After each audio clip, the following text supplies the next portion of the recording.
नमस्कार, मी अमृता आकाश. आरोग्यम धनसंपदामध्ये आपलं स्वागत. आरोग्यम धनसंपदामध्ये आज आपण फुफ्फुसांचा कर्करोग निदान आणि उपचार या विषयावर माहिती घेणार आहोत आणि आपल्याला मार्गदर्शन करण्यासाठी आपल्या सोबत आहेत डॉक्टर उदीप महेश्वरी. डॉक्टर, कार्यक्रमात आपलं स्वागत करते. नमस्कार. विषयाला आपण सुरुवात करणार आहोत. त्याआधी आपण डॉक्टरांची ओळख करून घेऊयात. डॉक्टर उदीप महेश्वरी हे मुंबईतील एक नावाजलेले कर्करोग तज्ज्ञ आहेत. ते मुंबईत गेल्या 8 वर्षांहून अधिक काळ कर्करोगग्रस्तांवर कार्यक्षम पद्धतीनं उपचार करतात. डॉक्टर उदीप यांनी राजीव गांधी कॅन्सर इन्स्टिट्यूट दिल्ली इथून कर्करोग उपचारशास्त्रातील सर्वोच्च पदवी प्राप्त केली आहे. शिवाय त्यांनी मेडिकल ऑन्कोलॉजी या विषयात युरोपीय सर्टिफिकेशन देखील पूर्ण केलंय. सध्या ते मुंबईत ऑन्कोकेअर सेंटर या कर्करोगावर उपचार करणाऱ्या संस्थेत कार्यरत आहेत. शिवाय डॉक्टर उदीप हे मुंबईतील Saifee hospital, Kohinoor hospital, global hospital आणि एचएन रिलायन्स हॉस्पिटलशी संलग्न आहेत. मुंबई ऑन्कोकेअर सेंटर ही एक कर्करोग असणाऱ्या रोगावर उपचार करणारी साखळी स्वरूप डे केअर स्वरूपाची संस्था आहे. तर सध्या मुंबई ऑन्कोकेअरचे 8 डे केअर सेंटर मुंबई, महाराष्ट्रात उपलब्ध आहेत. अलीकडेच आपलं नवीन सेंटर केम्स कॉर्नर मुंबई इथे कार्यरत झालेलं आहे. त्या ठिकाणी देखील डॉक्टर कर्करोगग्रस्तांवर उपचार करतायत. डॉक्टर, जसे की आपण बघतो अलीकडे आपली जीवनशैली बदलत चालली आहे. जसे अनेक रोग होतात त्यातच आपल्याला कर्करोग आणि खास करून फुफ्फुसाचा कर्करोग होणाऱ्या रुग्णांची संख्या कुठेतरी वाढत चालली आहे. त्यामुळे जागतिक आकडेवारी आणि भारतात होणारी रुग्णांची ही संख्या यात कुठेतरी तुम्हाला तफावत जाणवते का? हो, तर फुफ्फुसाचा जे कर्करोग असतो ते अगोदर 1800 सेंचुरीमध्ये ते 200-300 असं केस रिपोर्टेड होतात. पण आता काय झालंय की ओव्हर सेंचुरीज ते आपलं कर्करोगांची जे आकडेवारी आहे ते वाढत चालली आहे म्हणजे आता असं वाढली आहे की आता 75,000 केसेस पर इयर होत आहे भारतातला. तर ते 75,000 केसेस खूप जास्त वाढलेले आहेत आणि लास्ट डिकेडमध्ये असं होतोय की मेल्स म्हणजे माणसामध्ये पण वाढते आणि फिमेल्समध्ये पण जास्त वाढतंय. तर 70 to 80% जे आहे ते माणसांमध्ये होतात आणि 20 to 30% फिमेल्समध्ये पण होतात. आणि ह्याचं कारण मोस्टली लाईफस्टाईल आणि टोबॅको ते मोस्ट कॉमन कॉजेस जे असतात ते आहे त्याच्यामध्ये. अगदीच. डॉक्टर, गेल्या 8 वर्षांपासून तुम्ही कर्करोगावर उपचार करण्यामध्ये खरं तर निपुण आहात. मात्र जेव्हा रुग्ण आपल्याकडे येतो की त्याला कर्करोग झालाय हे समजतं एखाद्या तपासणीवरून, त्यानंतर पुढे उपचार कसे सुरू होतात आणि त्यांची काही प्राथमिक लक्षणं असतात का की ही लक्षणं आम्हाला जाणवतायत? हो, तर प्राथमिक लक्षणं जे कर्करोगमध्ये असतात ते खोकला असतो सर्वात जास्त. ते जास्त उमरीचे लोक जे हाय रिस्कमध्ये असतात, म्हणजे जे खूप जास्त टोबॅको स्मोकिंग असतात, त्यांचं रेडिएशनचं एक्सपोजर असतात, त्या लोकांमध्ये जास्त सर्वात फर्स्ट साईन असते की ते खोकला आणि ब्लड रक्त पडणं खोकल्यामध्ये तो खूप जास्त इम्पॉर्टंट असतो. तर हे साईन कधीही भेटलं तर तुम्हाला एकदमच तुमचं डॉक्टरांकडे जायला पाहिजे आणि हे टेस्टिंगसाठी पुढचं टेस्टिंग करावं पाहिजे, ज्याच्यामध्ये एक्सरे आणि पुढचे CT स्कॅन्स वगैरे खूप इम्पॉर्टंट होऊन जातात. आणि त्या टेस्टिंग नंतर आपल्याला कळतो की हे कर्करोग आहे. आणि हे जे टेस्टिंग आणि आपलं लक्षण जे आहे ते आयडेंटिफाय नाही केलं आपण, म्हणजे आपल्याला कळलं नाही, तर हे खूप लेट आपल्याला कळतात. आणि त्याच्यामध्ये बॅक पेन, चक्कर, सीजर्स म्हणतात ते, चक्कर येऊन पडून जातात, ते सगळे इव्हेंट्स येतात. आणि ह्याच्याचमुळे जे लेट लक्षणे आयडेंटिफाय नाही होत ह्याच्यामुळे हे कर्करोग पुढच्या टप्प्यात आपल्याला कळतो की हे लेट स्टेजेसमध्ये आपल्याला कळतो. तर याचा उपचार करणं तेवढं डिफिकल्ट होऊन जातो. तर हे आयडेंटिफाय करणं, लक्षण आयडेंटिफाय करणं खूप इम्पॉर्टंट आहे. तर ते खोकला आणि रक्त पडणं आणि श्वास फुलणं, ते 3 गोष्टी आपल्याला एकदम ते करायला पाहिजे. अगदी जसे तुम्ही आता काही लक्षणं सांगितली, मात्र अनेकदा आपण बघतो की खोकला येतोय किंवा जसं तुम्ही सांगितलं श्वास घ्यायला देखील त्रास होतोय. अनेकदा याकडे दुर्लक्ष केलं जातं. मात्र कर्करोगाची जी स्टेज आहे किंवा अगदी अंतिम स्टेजला एखादा रुग्ण आला तर त्यानंतर मग असं वाटतं की आता आम्ही डॉक्टरांकडे जायचं की नाही किंवा उपचार करायचे की नाही. तर अंतिम स्टेजला देखील आपल्याकडे उपचार होतात का आणि ते किती प्रभावी असतात? तर सगळंच ते कधीही कर्करोग कळलं तर यायचंच आहे, ते डेफिनेट आहे. कधीही कर्करोग असलं तर आपल्याला यायचं. जर अर्ली म्हणजे पुढच्या टप्प्याला आलं तर सगळं ठीक व्हायची प्रश्न असते. पण जर ॲडव्हान्स्ड किंवा लास्ट स्टेजमध्ये आला तरीही असं नसतो की आपण ट्रीटमेंट नाही, याची सगळी ट्रीटमेंट आहे. इतकं चांगले ट्रीटमेंट आता over the period of last 20 to 20 years, म्हणजे लास्ट 2 डिकेडमध्ये ट्रीटमेंट इतकं ॲडव्हान्स झालं आहे की आज किमोथेरपीचा बरोबर नवीन टार्गेटेड थेरपी, ओरल थेरपी म्हणजे ओरल गोळ्या जे असतात 2000चे गोळ्या महिन्यातले, ते गोळ्या पण चांगले काम करू जातात स्टेज 4 मध्ये पण. तर तो स्टेज 4चा जो कॅन्सर आहे तोही ट्रीटेबल आहे, क्युरेबल आहे. आणि क्युरेबल तर नाही म्हणू शकत पण कंट्रोलेबल आहे डेफिनेटली. आणि त्याच्यामध्ये काय असतो की हे रुग्ण जे आहे ते ओल्ड एज पेशंट्समध्ये होतो, म्हणजे 60, 70, 80 या एजमध्ये होतो. तर त्या एजमध्ये काय असतो की क्वालिटी ऑफ लाईफ म्हणजे जे आपण लाईफ आपण व्यतीत करतात त्याच्यामध्ये पेन कमी होणं, खोकला कमी होणं, स्वतःचं काम, जसं घरातलं काम करू शकणं, तो करायचं, त्याला क्वालिटी ऑफ लाईफ म्हणतात. तो क्वालिटी ऑफ लाईफ एकदम चांगली व्हायला पाहिजे, राईट. तर तो क्वालिटी ऑफ लाईफ चांगली करण्याबाबती देर आर मेडिसिन्स आहे, ओरल टॅबलेट्स आहे, किमो आहे, टार्गेटेड थेरपी आहे, इम्युनोथेरपी आहे. तर नवीन खूप प्रकारांचे ट्रीटमेंट आले. तर लास्ट स्टेजमध्ये पण यायलाच पाहिजे, डॉक्टरांना दाखवायलाच पाहिजे आणि ट्रीटमेंट पॉसिबल आहे. आणि हे मला सगळ्यांना सांगायचं आहे की लास्ट स्टेजमध्ये असं नका सांगू. दुसरे डॉक्टर पण, जे कॉमन डॉक्टर जे कर्करोगला नाही बघत, त्यांनाही मी हे मेसेज पास करतो की जे लास्ट स्टेजचे पण कॅन्सर आहे त्यांना असं नका म्हणू की काही नाही करायचं, ह्याच्यातलं काही पॉसिबल नाही आहे. ह्याच्यातलं पॉसिबल आहे आणि आपण काही ना काही करू शकतो आणि त्यांची क्वालिटी ऑफ लाईफ तर वाढवूच शकतो. अगदीच. त्यामुळे कर्करोग असणाऱ्या रुग्णांना खरं तर डॉक्टरांकडून एक पॉझिटिव्ह असा मेसेज देण्यात येतोय. कर्करोगाची कोणतीही स्टेज असली तरी देखील त्यावर उपचार होऊ शकतात. स्क्रीनवर तुम्हाला डॉक्टरांचा नंबर दिसतोय, तुम्ही थेट डॉक्टरांशी संपर्क करू शकता आणि कर्करोगासंदर्भात तुमच्या मनात कोणतेही प्रश्न असतील तर नेमकी उपचार पद्धती कशी असावी याविषयी तुम्ही डॉक्टरांचं मार्गदर्शन घेऊ शकता. डॉक्टर, जसं तुम्ही सांगितलं स्टेजेस बद्दल, साधारण रुग्ण कोणत्या स्टेजेस मध्ये आपल्याला आढळतात आणि त्याचबरोबर भारतात नेमकी कर्करोगाची स्थिती कशी आहे? तर जे स्टेजेस असतात ते युजली 4 स्टेज असतात कर्करोगांमध्ये, स्टेज 1, 2, 3, 4. तर भारतात जे रुग्ण अनफॉर्च्युनेटली स्टेज 3, 4 मध्ये जास्त आवडलं गेलं असतं. तर ते स्टेज 3 आणि 4 मध्ये ते ॲडव्हान्स स्टेज होऊन जातो. त्याच्यामध्ये क्युअर, जे म्हणजे आपण म्हणतात की पूर्ण जडमुक्त होणं बिमारीतून, ते कमी पॉसिबिलिटी असते. पण तरीही आज जे नवीन इम्युनोथेरपी, टार्गेट थेरपी आले आहेत त्याच्यामधलं आपण आयुष्य वाढू शकतो. पण हेच जर आपण बाहेर जातो आउट ऑफ इंडिया, तिथे स्क्रीनिंग प्रोग्राम्स चांगले आहेत. हाय रिस्क पीपल जे असतात, ज्यांना म्हणजे स्मोकिंगची खूप हिस्ट्री आहे की 20 वर्षांपासून स्मोकिंग करताय, किंवा ओल्ड एज आहे, किंवा ते कुठल्या रेडिएशनचा एक्सपोजर आहे, ते हाय रिस्क पेशंट्सला ते लोक स्क्रीन करतात. म्हणजे ते लो डोस CT स्कॅन वगैरे करतात रेग्युलरली. आणि तो स्क्रीनिंगमध्ये तो लवकरच अर्ली टप्प्यामध्ये, म्हणजे पुढच्या टप्प्यामध्ये आपण त्याला आवडू शकतो आणि इलाज करू शकतो त्याचा. आणि जर अर्ली डिटेक्शन झाला तर ह्याचा पूर्ण क्युअर पण अवेलेबल आहे. आपण सर्जरी करून काढू शकतो आणि नंतर रेडिएशन करून तिला जळवू पण शकतो. अगदीच. आता तुम्ही स्मोकिंगचा उल्लेख केला. फुफ्फुसाचा कर्करोग असणारे जे रुग्ण आहेत त्यांचा अनेकदा संबंध हा स्मोकिंग, बिडी किंवा तंबाखू याच्याशी जोडला जातो. तर हे एकमेव कारण आहे का की जी लोक स्मोकिंग करतायत त्यांना कर्करोग होणार, की काही इतर देखील कारण आहेत? याबद्दल काय सांगाल? तर भारतात जे फुफ्फुसाचे कॅन्सरांचे मरीज आहेत त्याच्यामध्ये 70 to 80% लोकांचा टोबॅको स्मोकिंगचा हिस्ट्री आहे. तर स्मोकिंग हे फार मोठा कारण आहे. आता 80 to 90% हे आत्ता कमी होतोय. लास्ट डिकेडपासून भारतातला ते टोबॅको कंट्रोल प्रोग्राम चालू आहे.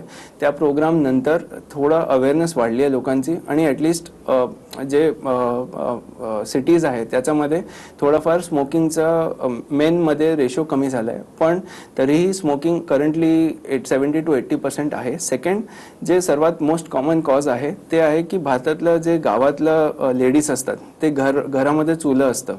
तर ते चुलाचं जे ते असतो त्याच्यामुळे पण कॅन्सरांची इन फिमेल्स ते वाढू जातोय. फुफ्फुसाचा कर्करोग फिमेल्समध्ये वाढतोय. आणि दुसरं आहे की पोल्युशन. ते आपल्याला माहितीच आहे, दिल्ली, मुंबई, मेट्रो सिटीज, तिथे एअर पोल्युशन पण आजकाल जे आहे ते it plays a major part in lung cancer. अगदीच.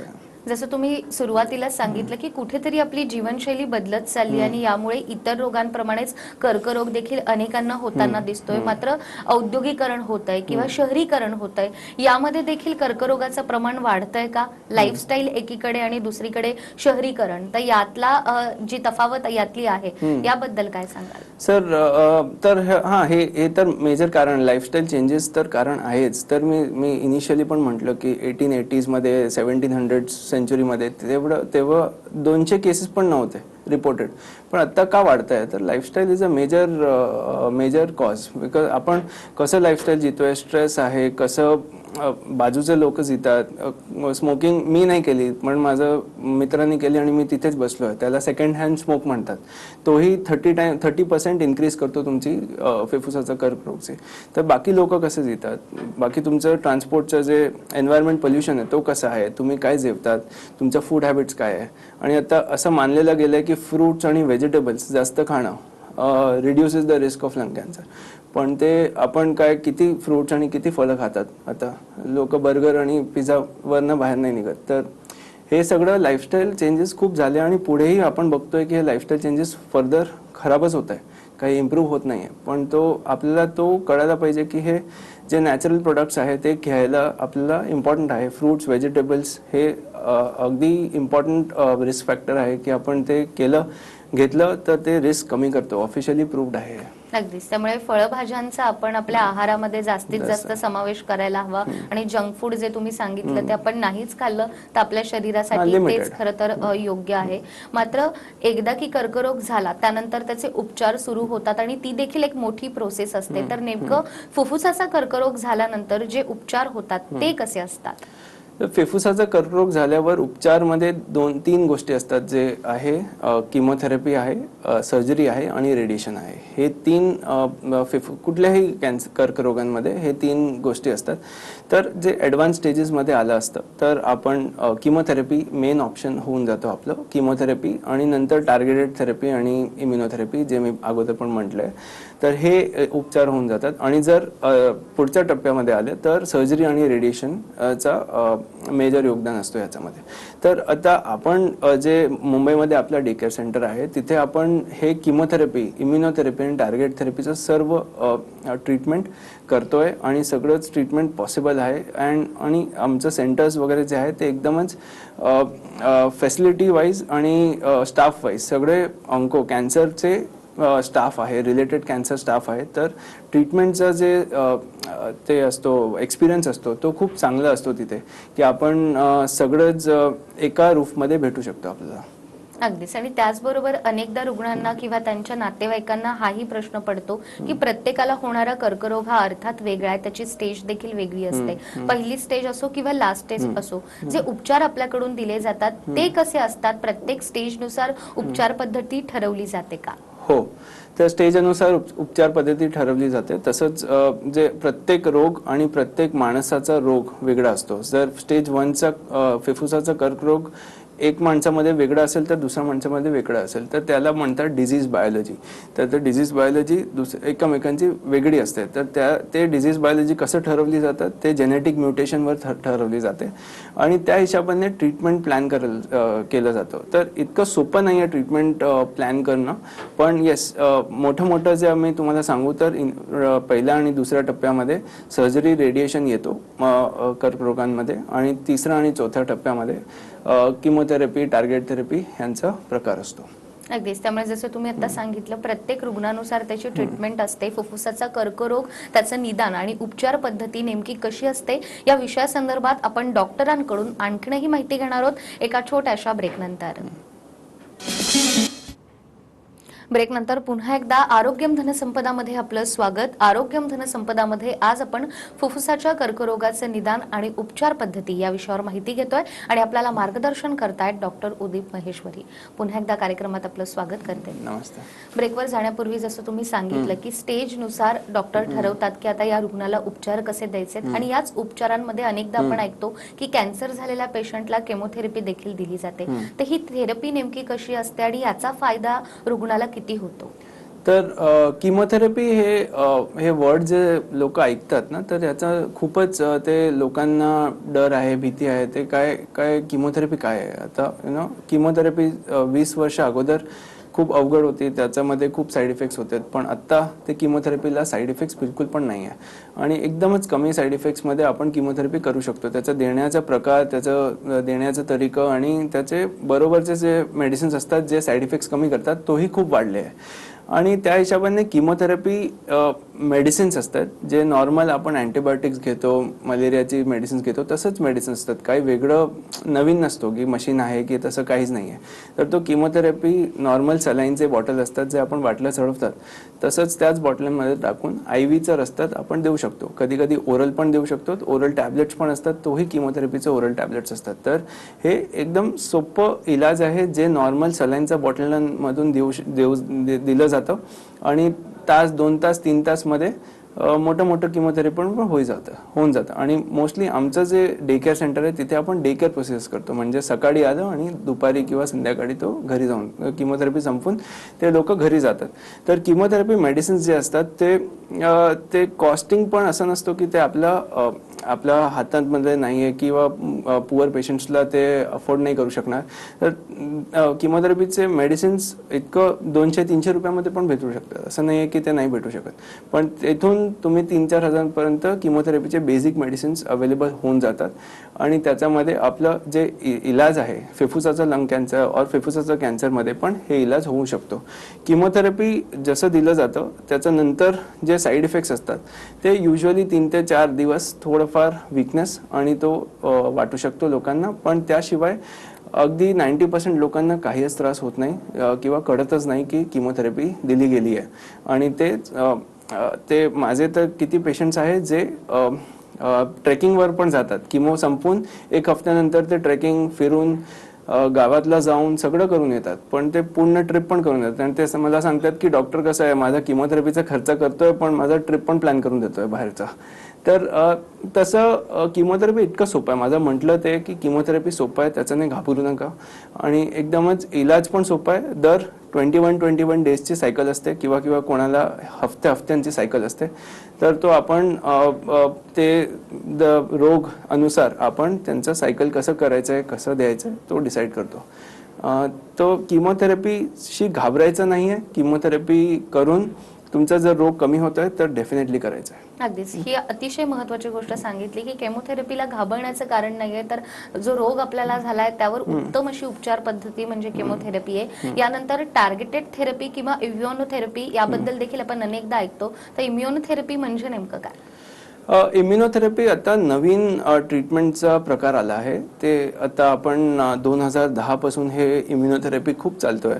तर आता 10 वर्ष झाले याचं रिसर्च चांगलं असं वाढलं गेलं आहे आणि मोठे कॅन्सर्स जे आहे सगळ्या कॅन्सरमध्ये हे इम्युनोथेरपीचा प्रकार आता आला आहे. आणि इम्युनोथेरपी काय करते आता मी तुम्हाला एक बेसिकमध्ये सांगतो. बॉडीची जे इम्युनिटी असते ते बॉडीची इम्युनिटी, आपली इम्युनिटी काय सर्व जे पण रोग आपल्याला होऊ शकते ते इम्युनिटी त्याला फाईट करू शकते, ते आपल्याला माहिती आहे.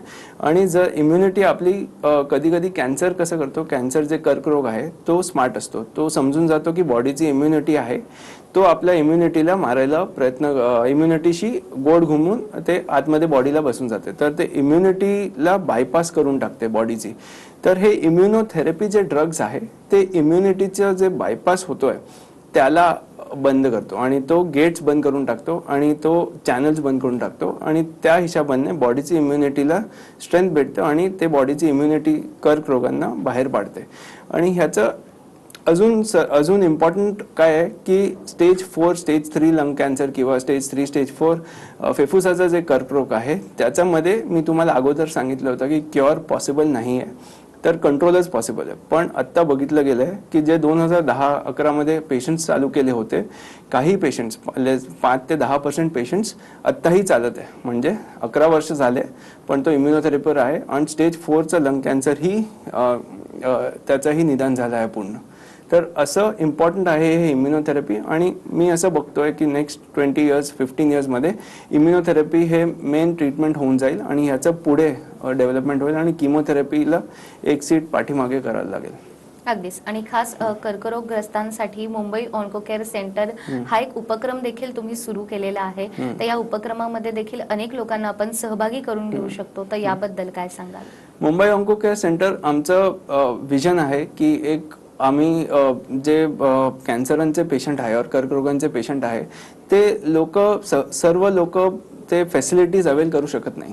सर्व लोक कुठे जाऊ शकतात? मॅक्सिमम त्यांचं बाजूचं घराच्या बाजूला जे नर्सिंग होम आहे तिथेच जाऊ शकतात, त्याच्या पुढे जाऊ नाही शकत. तर आमचं हे विजन आहे की आम्ही पेशंटला माझ्याकडे नाही बोलवायचं, पण त्या नर्सिंग होमला जायचं आणि त्यांना केअर द्यायची आणि नंतर ते परत आमच्याकडे येऊन ते फर्दर केअर घेऊ शकतात. तर आम्ही कम्युनिटी ऑन्कोलॉजिस्ट आहे. आम्ही कम्युनिटीमध्ये प्रॅक्टिस करतो, कम्युनिटी लोकांबरोबर जाऊन तिथे प्रॅक्टिस करतो आणि लोकांच्या घरातल्या बाजूला प्रॅक्टिस करतो. तर हे फॅसिलिटीज आपण ते लोकांना देऊ शकतो आणि हे लोक जे पुअर लोक आहे, ज्यांना माहिती नाही आहे, ज्यांना इन्फॉर्मेशन नाही आहे की कर्करोगचा ट्रीटमेंट कसा करायचा, तो आपण त्यांना देतो आणि त्याच्यानंतर जर ते आपल्या सेंटरवर येऊन ट्रीटमेंट घेतात तर आपण त्यांना तो फॅसिलिटीज प्रोव्हाइड करतो की तो त्यांचा पूर्ण ट्रीटमेंट कंप्लीट करावा. ते असं मध्ये कॉस्ट कमी झालाय, पैसे कमी झाले त्याच्यामुळे ते कंप्लीट नाही करू शकत, तसं नाही करत. आमच्याकडे फाउंडेशन आहे, फाउंडेशननी त्यांना हेल्प करतो आणि त्यांचं ट्रीटमेंट पूर्ण कंप्लीट करायचं. तर आमचा तो विजन आहे की let us not keep the onco practice, म्हणजे कॅन्सरांची जे डॉक्टरांची प्रॅक्टिस आहे ते फक्त कॉर्पोरेट हॉस्पिटलला नसायला पाहिजे, तो सगळ्यांना अवेलेबल असायला पाहिजे. हे आमचं विजन आहे आणि ह्याच्यासाठी आपण हे पॅन इंडिया ऑपरेशन्स लवकरच चालू करायचं आपलं मन आहे. अगदी समाजातील प्रत्येक स्तराला खरं तर कर्करोग झाल्यानंतर त्याची मदत आपल्याकडून व्हावी असा उपक्रम तुम्ही सुरू केलेला आहे आणि कर्करोगासंदर्भात इतकी महत्त्वाची माहिती आज तुम्ही आम्हाला दिली. आपले खूप खूप आभार. थँक्यू. त्याचबरोबर आरोग्यम धनसंपदामध्ये वेळ झालीये इथेच थांबण्याची. पुन्हा भेटूया एका नव्या विषयासह. तोपर्यंत नमस्कार.